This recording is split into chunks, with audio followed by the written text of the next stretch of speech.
Oke, kita kembali lagi dengan pelajaran produk kreatif dan kewirausahaan. Ya, masih dengan bab 4 tentang pemasaran produk. Ya, kita akan lanjutkan materi kita kemarin yaitu tentang kepuasan pelanggan. Ya, untuk hari ini kita lanjutkan materinya tentang karakteristik pelanggan. Ya, jadi pelanggan itu pun memiliki beberapa karakteristik atau sifatnya. Ya, ada yang agresif, ya, kemudian ada juga pelanggan yang ramah, kemudian ada pula pelanggan yang cukup detail, ya, dan penuh kritik tuh. Kemudian ada juga pelanggan yang cenderung pasif, ya. Nah, sekarang kita bahas dulu dari pelanggan agresif, ya. Pelanggan agresif itu seperti apa sih, ya? Nah, pelanggan agresif itu yang pertama dia tidak suka membuang-buang waktu, ya. Nah, kemudian pelanggan ini juga menginginkan hasil yang optimal, ya. Pokoknya harus sesuai dengan apa yang diharapkan, ya. Harus bisa memuaskan dia, itulah pelanggan agresif. Tidak boleh sampai kecewa pokoknya, ya. Nah, cara menghadapinya seperti apa, ya? Yang pertama, jangan terlalu banyak basa-basi, ya. Kemudian berikan informasi mengenai produk atau jasa dengan jelas dan to the point, ya, langsung pada intinya. Jadi pelanggan yang nyari apa, langsung aja berikan informasi tentang apa produk atau jasa yang dibutuhkan oleh si pelanggan tersebut. Ya, pokoknya to the point, ya, tidak banyak basa-basi. Itu dia pelanggan agresif. Kemudian pelanggan ramah, ya, ada pula pelanggan yang ramah, kemudian ya pelanggannya itu menyenangkan, ya. Biasanya dia, ya, kadang kalau kita selesai transaksi dia akan mengucapkan terima kasih gitu, ya, sambil senyum atau bertanya kepada pegawai karyawan gitu, ya, dengan sopan. Itulah salah satu contoh pelanggan yang ramah, ya. Kemudian cara menghadapinya, disinilah sambut keramahan tersebut dengan berusaha menjadi teman mereka, ya, sehingga dapat membangun loyalitas pelanggan, ya. Salah satu cara, ya, untuk menarik si pelanggan agar dia menjadi setia, ya, kepada usaha kita, ya.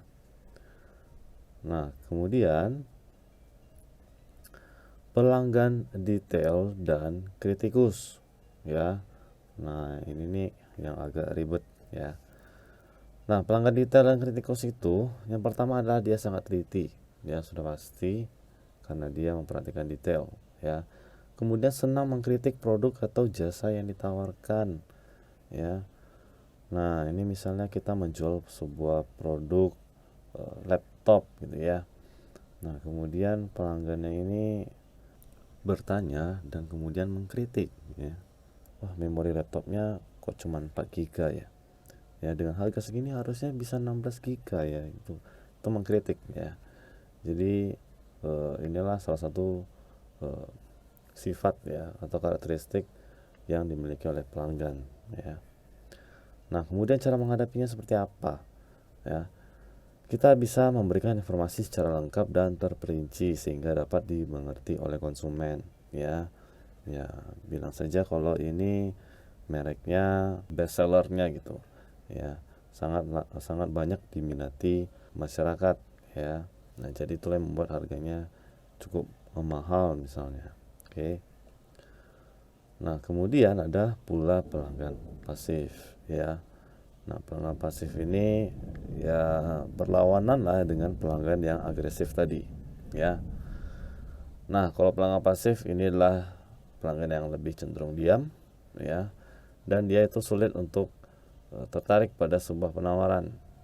Nah, ini biasanya ya biasa datang ke toko terus sudah lihat, ya, tidak mau diganggu lah istilahnya, hanya melihat barang, kemudian kalau dia tertarik, dia akan membeli barang atau produk tersebut, ya. Nah, cara menghadapinya, ya, menawarkan produk atau jasa yang sering mereka butuhkan atau kebutuhan utama mereka, ya. Misalnya dia biasa beli apa sih ke sini, ya, itu kita langsung tawarkan. Oh, biasanya suka beli ini ya. Nah, langsung kita tawarkan. Itu dia pelanggan pasif, ya. Nah, kemudian ada dimensi kepuasan pelanggan atau di sini sebutnya parasuraman. Ya, mungkin ini sudah pernah kita bahas kemarin sekilas ya, tapi nggak apa, kita refresh kembali ya. Jadi ada di sini ada 5 dimensi kepuasan pelanggan, mulai dari tangible, reliability, responsiveness, assurance, dan empathy ya. Nah, kita mulai dari tangible. Kalau tangible itu adalah sesuatu yang dapat dilihat atau bukti fisik ya, jadi ada barang nyatanya ya, bisa dilihat secara langsung.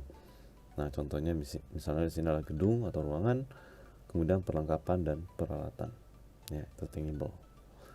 Kemudian reliability ya, kemampuan untuk membuktikan pelayanan yang akurat, terpercaya, dan dapat diandalkan. Contohnya tepat waktu ya, kemudian pelayanan tanpa kesalahan atau akurasi tinggi ya. Nah, ini namanya reliability ya. Jadi dia memberikan pelayanan ya secara akurat dan dapat diandalkan. Kemudian responsiveness ya. Responsiveness ini maksudnya adalah sikap yang tanggap dan tepat untuk membantu dan memberikan pelayanan kepada pelanggan ya, atau secara responsif dengan penyampaian informasi yang jelas ya. Ini disebut dengan responsiveness ya. Jadi lebih ditekankan kepada sikap yang tanggap dan tepat ya, itu namanya responsif. Kemudian assurance ya, assurance itu adalah jaminan dan kepastian ya. Contohnya pengetahuan, kesopan santunan, dan kemampuan pegawai dalam mengoperasikan produk di bidang teknologi atau informatika ya. Misalnya kalian jual alat-alat teknologi ya, alat elektronik ya, misalnya menjual laptop ya, kalian harus tahu cara mengoperasikannya, cara menghidupkan laptopnya seperti apa, kemudian peralatan-peralatan pendukungnya juga ya, kemudian cara mematikan laptopnya juga harus bisa dioperasikan dengan baik oleh pegawai ya. Kemudian empathy ya, empathy ini adalah memberikan perhatian tulus yang bersifat individual atau pribadi ya, yang diberikan kepada pelanggan dengan berupaya memahami keinginannya ya. Nah, seperti tadi misalnya ada pelanggan datang ke toko gitu ya, kemudian dia mau beli laptop, kemudian dia tanya laptop apa ya yang bagus, yang murah gitu. Nah, kalian tinggal menawarkan, oh kita ada merek yang ini, merek A, merek B ya. Anda butuhnya yang budget berapa dulu ya, misalnya tanya budgetnya ada berapa, kisaran seberapa. Oh, kami punya yang begini ya, punya kapasitas RAM atau memorinya seperti ini ya, atau VGA cardnya dengan kualitas seperti ini ya. Nah, itu namanya memberikan perhatian tulus ya, dengan berupaya memahami keinginan si pelanggan ya. Nah, kemudian di sini ada metode pengukuran kepuasan pelanggan ya. Untuk materi ini akan kita lanjutkan di pertemuan berikutnya ya. Jadi sekian dulu untuk pertemuan kali ini. Oke. Nah, sekian dan terima kasih.